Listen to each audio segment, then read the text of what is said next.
Click natin ang Meta Account Center.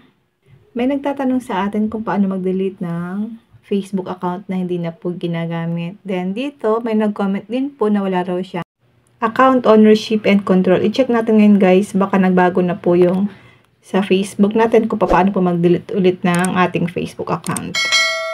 Open lang natin ang Facebook natin at mag-login. Click 3 lines. Click Settings and Privacy. Click Settings. Click natin ang Meta Account Center.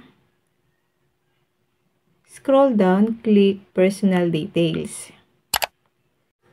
Makikita po natin dito sa personal details na ang nakalagay po ay contact info, birth date, identity confirmation, account ownership, and control. So, ibig sabihin po, meron pa pong account ownership and control. Itap lang natin ang account ownership and control. Kailangan po ang gagamitin nyo once na magde-delete kayo ng inyong mga Facebook account ay yung mismong personal Facebook nyo po. Click natin ang account ownership and control. Meron po dito pagpipilian na memorialization tsaka itong deactivation or deletion. Piliin po natin itong pangalawa, yung deactivation or deletion. Kasi magdi-delete tayo ng Facebook account natin. Piliin nyo lang po dito kung alin dito yung i-delete nyo or i-deactivate natin. Halimbawa guys, ito yung i-delete ko. Tap lang natin. Deactivating or deleting your additional Facebook profile. Piliin po natin dito ang delete additional Facebook profile. Kasi po i-delete natin ang ating Facebook profile. Then, kapag napili nyo na po, click natin ang continue. Before you delete, we may be able to help. Ayan guys, pipili lang tayo dito ng reason kung bakit po natin i-delete yung Facebook profile natin.